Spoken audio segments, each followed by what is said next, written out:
around. The last session is the working session. Remember what I promised you at the very beginning? Now is your chance to begin to give us feedback. So this is how this is going to work. I'm going to ask you all to gather around one of the 6 placards around the room. There will be a couple of facilitators at each of these placards. You're going to generate a list of challenges, issues, concerns, actions that we could take around this issue. So I'll need you to gather around those. We will have somebody facilitating. There's also cards at each of these stations, and we'd like you to sign up if you'd like to be part of the group going forward over the next year who will be dealing with this issue or challenge. So there's cards as well. There's pens there. We need your name, your email address, so that you can sign up to be part of the solution going forward. This is going to be really important because when we started planning this session, I told everybody this was the first annual summit. That means we get to have a second summit. And so what we'll be talking about in a year is the solutions that we've been coming up, or the challenges that we're still facing, and ways in which we can address those challenges. So what will happen next is everybody's going to get out of their seats. You're going to travel. You can move if you want to, suggest ideas, come up with solutions, sign up on your cards, and then go to multiple sessions. Don't stand at one unless you're really, really invested. And then Dr. Linda Allen from Hawkeye Community College and Dr. Mark Nook, president at University of Northern Iowa, will come around at the very end for about the last 10 minutes and do a very brief reporting out. So very brief reporting out before we move to our closing. Any questions? So everybody should be out of your seats and moving around to one of these sessions. So if I could get your attention, we're very close to wrapping up. I hate to interrupt really good conversations, but I want to get everybody's attention so that we can move into the last phase of our journey today. So I'm going to ask everybody to pause their conversations so that we can get some reporting out and presentations from each corner of the room, which will require lots of listening. But before I do that, before I turn it over to our presidents, before I do that, I'm going to ask to make sure that at every table there are people who have signed up to move this area forward. And if you haven't put your name down on one of the cards and you're interested in one of the other areas, please move to that area before you leave today and give us your name and your contact information. We won't solve this issue in the Cedar Valley unless we do this together. This must be a partnership and a collaboration. It's got to be about thinking differently, believing differently, valuing differently, and creating new systems. And so that's what we will be working on. So I am going to ask all the stations to pause what you're doing, and one of the 2 presidents will come around to your station and ask for very short 2-minute reporting out. So please do listen.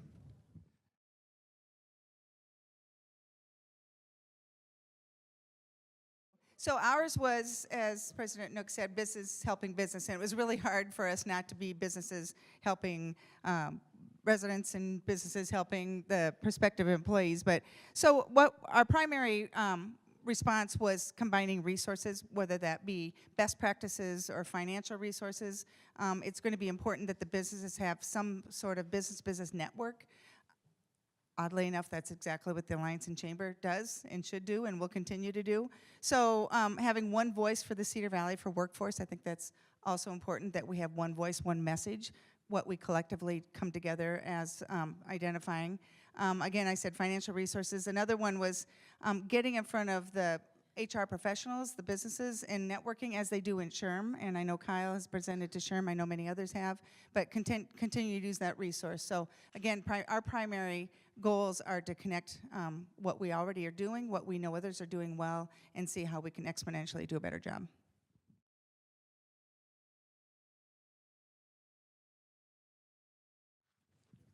Well, we have hundreds of great ideas, but I tried to narrow it down to a couple here. There were some themes that came out of it. Some of the themes were that we need to help employers create incentives to really help people move through their career ladders. And along the employer line, increasing employer engagement in our conversations like we're having here today. Whenever we're addressing any educational, any future needs in education, we need to have employers sitting around the table. I'm sure there are other people around this room that is going to have this same one, creating something like momentum here in the Cedar Valley. I think that there's a lot of energy in this room to do that, and hopefully we can get some things to move forward.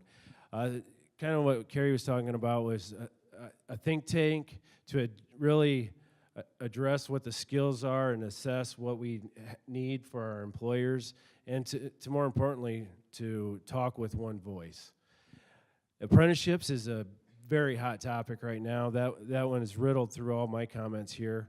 That's something that we're very proud of here in the Cedar Valley that's growing, and I think we can continue on that growth trajectory. So externships was mentioned a lot, and then balancing the life-work balance, working with employers to understand that maybe the traditional benefits of health and dental and eye insurance isn't the right package for millennials. Maybe it's more time off or flexible hours, or kind of work with employers there. So, and credentialing was a big one as well. So working to get micro credentials based on skills rather than completion of something. So those are the main themes.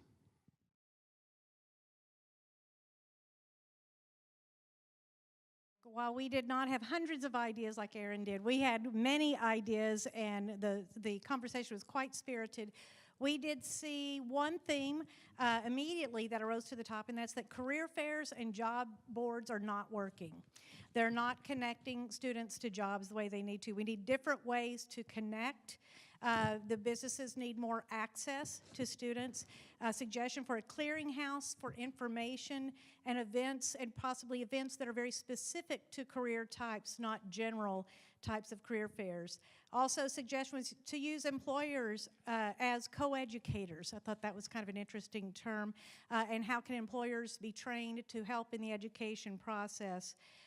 Paid internships, tuition reimbursement, those things are things that businesses can do to connect with students in higher ed. Integrate business and industry training opportunities into the curriculum. So taking things that are happening in our businesses and can they be incorporated into the curriculum model so that students coming out of these programs will be ready for higher level positions.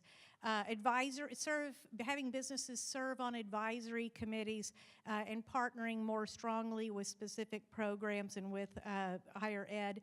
And then having businesses sponsor. I just have businesses sponsored. So, so we need businesses to sponsor everything. There we go. So that's it. Thank you.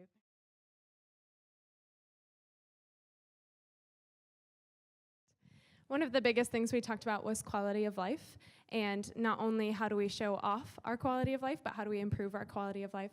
So we talked about leveraging social media to share that message, utilizing our people to share that message using social media, and then how do we use that to recruit alumni back to the region and show off that this is a great place to raise a family. So we not only talked about how to share that message, but then what sorts of things that we need to do to improve the quality of life so we continue to have a message to share. We also talked about addressing housing issues, making sure that we have plenty of affordable housing, celebrating diversity, and this conversation also kind of went into how do we make sure that we have companies that are truly inclusive in the community. So not only celebrating that, but having that be a part of our fabric. We talked about trailing spouses and resources that we have for that. So if someone has someone who's starting and knows that they have a trailing spouse, what sort of connection can we give them? We talked about, of course, resources for kids, since this is a great place to raise a family, and how do we improve childcare to attract people and also retain them. We talked a lot about connecting to students, especially middle school and high school students, and showing them what careers we have in the area so that they will stay here for those careers. We lastly talked a lot about connecting people to events and entertainment, volunteer opportunities, understanding what people are interested in, and giving employers and recruiters and people who work in HR resources to be able to make those personal connections so that when someone new comes to the community, they really truly feel like they're getting connected here. And then lastly, at the bottom, we all just listed strengths of the Cedar Valley and what we think our biggest assets are so that we can use those in our promotions.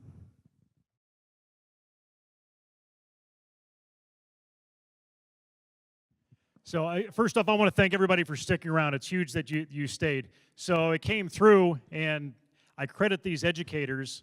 The ones that came today are thinking a little bit differently. They were thinking more birth to 16, because that's the core age we need to be thinking about to try and make some progress. So a lot of the trend through here is thinking differently. And I'll go back to what Andy Van Fleet said in our first panel discussion the whole group had. Our education model can still be seen going off the industrial age, the sit and get, the consumption. How can we change that to fit more into the experiential age as where we're in from the information age into where we're at now? A key piece for all of these, the teachers, the students, their parents, you don't know what you don't know, and you only know what you know. You know, what jobs are out there, what jobs will be there. So we need to figure out ways to better expose career paths, potential career paths, even career paths that you should not follow because they are going down. We need to expose more education to what that is beyond the building and beyond the home. Also look at how can we identify somebody within your building, within the school building, even within your family, that their role is to support this type of thinking. The personal skills, the career development, things like that. We have that within our CAPS program. They've got at Waterloo Career Center. How can you expand through that? There was an idea that it was, you know, you look at if it's FCS or even the librarians. How can you maybe look at modifying their roles to come into something like that? I guess I shouldn't say home ec or librarians. That's old way of thinking, isn't it? FCS and Media Center. And then take some ownership. As a teacher, as a parent, you are an influencer. They are the influencers. They're the ones we urge to get that education on what exposure is out there, what careers are out there, what type of employability skills, not necessarily the technical skills, but the employability skills do they need to succeed in the future, and how do we get teachers in the business, in the organization, into our employers? You will be very amazed, and a lot of you can speak on this. If a teacher knocked on a business door and wanted to come in and see what they did, the door would swing right open, and they would just say, come on in and whatever you need. And if you're a teacher that wants to get business in your classroom, it goes both ways. You'll be impressed. Just invite them, they'll come in, because they want to come in and they want to be able to speak to your students and expose what they do, what jobs are out there, that type of education, all the things that we're getting through there. So a lot of great things and countless things we couldn't even get to the list yet, but again, thank you for all the input.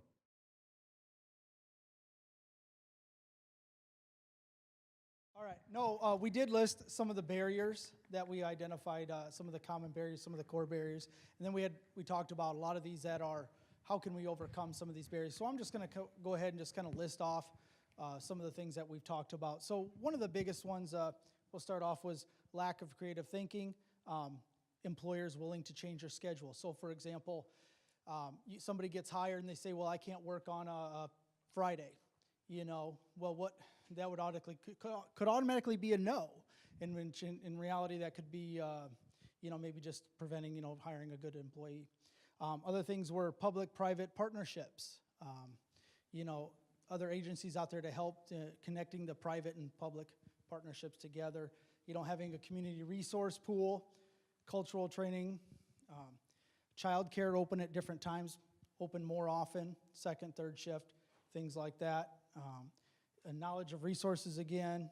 You know, there's also something out there for the advanced manufacturing group already. And then let's see, we also had programs out there to help employers understand all the barriers that are out there. You know, obviously a lot of us in here can come up with a lot of great ideas, you know, in overcoming these barriers, but we all know somebody out there, some other employer maybe that doesn't understand that, or they're strict in their hiring needs, but yet they're still trying to find people. So how can we educate and communicate that to everybody? And also another thing is just linking to other agencies, you know, who's working with who. You know, there's help out there, but if you don't know what it is, how do you know to help? You know, so those are some of the few things that we came up with. Again, just a very tip of the iceberg. There are so many things out there right now, but I think, you know, this is a good start to the discussion. Thank you to President Nook and President Allen for facilitating that. Before I welcome Director Townsend and Mayor Hart up for a quick closing, I've been very impressed with the level of engagement today and the care that I've heard. After Luke and Brian presented, I heard lots of folks say, well, when are we going to do this in the Cedar Valley? We can do this in the Cedar Valley. So thank you to Luke and Brian for changing our way of thinking. Their story was about deep care. We care a lot, but the deep care that they talked about was changing our values, changing our beliefs, and changing our systems, changing our processes. If we don't engage at that level, nothing will change. So deep care is about more than just caring for somebody. It's really about rethinking who you are, what you believe, what you value, how you operate, and coming to new ways of thinking and believing. And that story was a remarkable one. So thank you all so much for that. And thanks to everyone who has given us a full day of your life. This has been a remarkable day. Lots of action for us to move forward with. And I deeply, deeply appreciate your commitment, your engagement, your passion, and your dedication to this work and to the Cedar Valley. So thank you all very much for giving us your day. I'm going to turn it over to Director Townsend and Mayor Hart for a closing.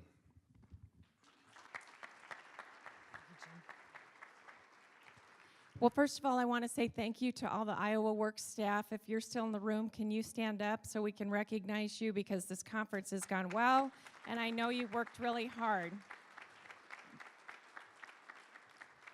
The other thing I want you to take from this is these are resources for you. The Iowa Works office does a whole lot more than helping people file unemployment applications. And they can be resources for you if you're in education or business to make those connections. So please use us. We want to be a participant and we want to be helpful. I also want to echo the thanks. I'd like to thank and recognize the University of Northern Iowa and Hawkeye Community College. They have been very strong partners in Future Ready Iowa from the beginning, and we can't do this work without them. We can't do the work without our community colleges. We can't do it without the buy-in, and seeing the level of commitment in this area is extraordinary. So thank you. I will just close with this. What I tell people at the summits, because there is so much work to do, but we don't need you, each and every one, to do everything. We just need each and every one of you to do something, to do one thing, to make one connection, to send an email, to make a phone call, to commit to actually getting something accomplished. And it doesn't have to be big, because there are a lot of people around the state of Iowa that are working on this right now, and if we all do the one thing, we're going to create that momentum that we need to move this initiative forward and to make sure that we're closing our skilled workforce gap. So thank you for having us, and we appreciate your time and your commitment. And with that, I'm going to turn it over to Mayor Hart. And so I guess it's a huge responsibility to be a closing speaker because I guess I'm the bridge between going home and staying here. That's a huge responsibility.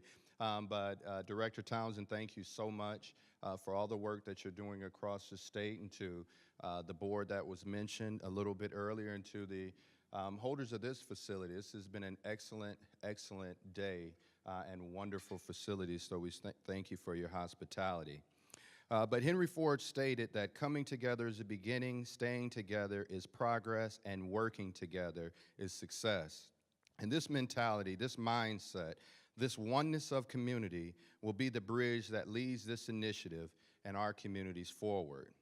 And after serving on the original Future Ready Task Force with statewide stakeholders, to the local task force, it is evident that some parts of this chain, we can't forget about the weakest links. But the question is, how strong can we make the chain? And you may ask, what chain? That chain is the Cedar Valley.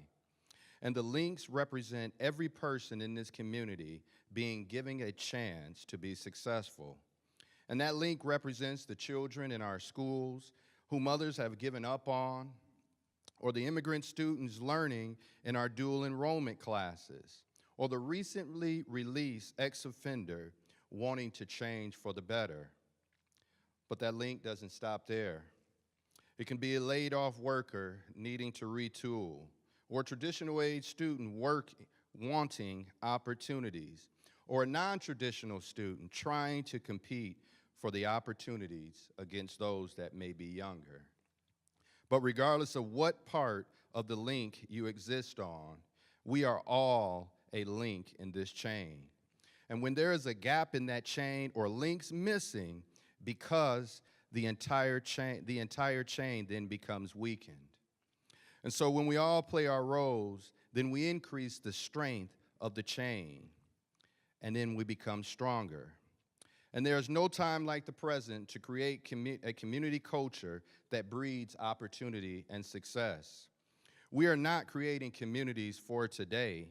We are creating communities for tomorrow or the next 10, 20 to 50 years. And understand that we can't solve today's challenges with the mindset that may have created them before. And this is how we move from a moment to a movement.